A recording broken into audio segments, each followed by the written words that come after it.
Good morning, guys. Interesting video coming up right now. Today is going to be either an epic adventure or an epic fail. Weather forecast is calling for wind, heavy rain, possible heavy thunderstorm, and instead of staying home and being nice and dry, we're gonna go see if heavy storm means heavy bass. Let's go.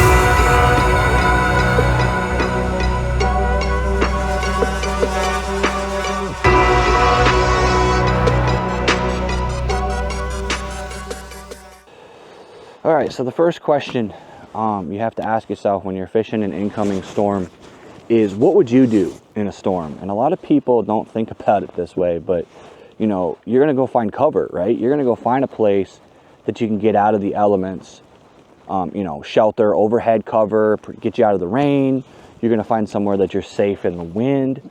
Bass are gonna do the exact same thing, and they can sense a storm long before humans can. So the very first thing that I do, which is not necessarily in the textbook, is I start out fishing an incoming storm finesse. And typically I'll start with a Wacky rig, just because it is like the finessiest of all finesse. It's a slow fall, it is very unintrusive, and you can kind of drop it in just about everywhere, especially with the Weedless Wacky hooks that I use from Reaction Tackle. So really, that's the way I start. I find a grass edge. Now where I'm fishing right now is a bunch of lily pads, a bunch of submergent grass.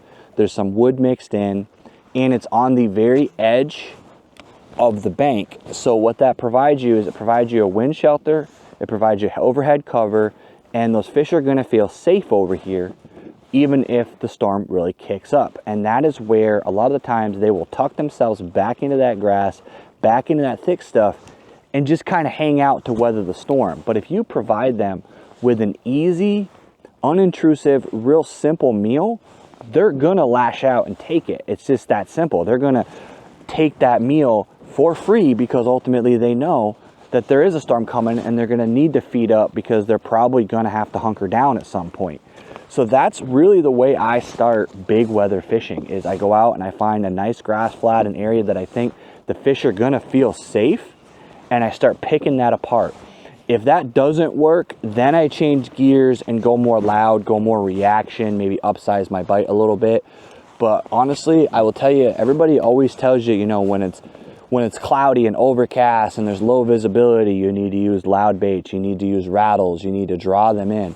But sometimes finesse can be a sneaky little trick in a storm to catch fish. So that's where we're gonna start right now. We're gonna work this way through this grass flat. We're gonna head right down through, pick it all apart, take our time, kind of bear fishing style. And then if that doesn't work, we're gonna get out the big boy baits and start cranking. All right, guys, there's the first fish of the day, 15-inch largemouth. Not a monster, but definitely a good start.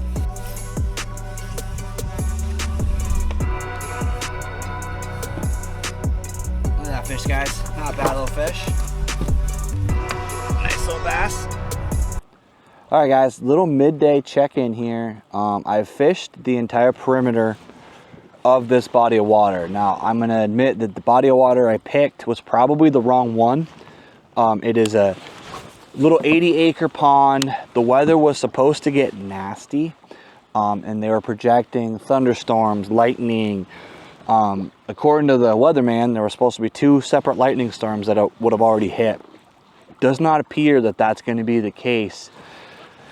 So I think what we're going to do is we're actually going to switch lakes. I have the distinct advantage of having a couple of lakes really close to each other, really close to my house. And that other lake could be, oh wait, hold on guys, let me get this one in.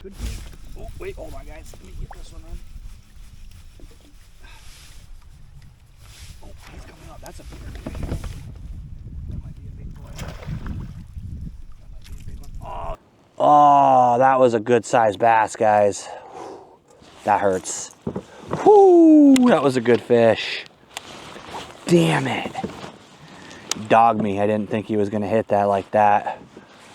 Oh, that sucks so much. That was a good fish, guys.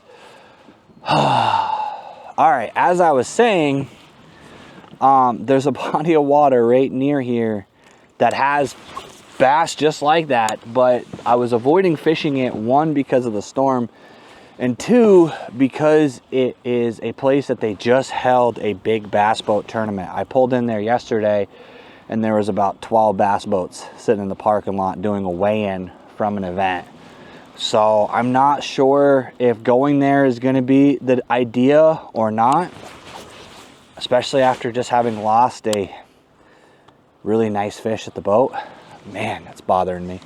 Anyways, let that one go and keep moving on. But yeah, guys, the weather is definitely picking up, but I don't think the storm is going to be nearly as bad as they said it was going to be. So I think I might switch lakes.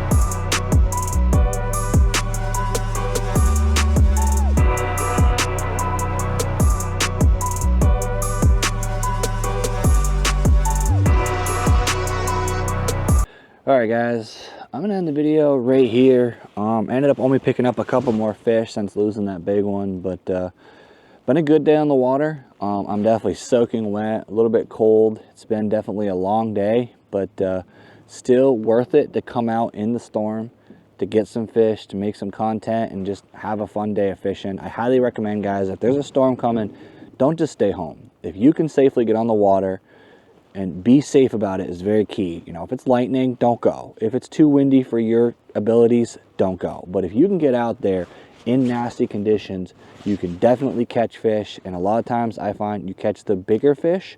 And honestly, the best part of all, you're not going to run into a lot of other anglers, because there's going to be a lot of dudes staying home watching Netflix and not going fishing.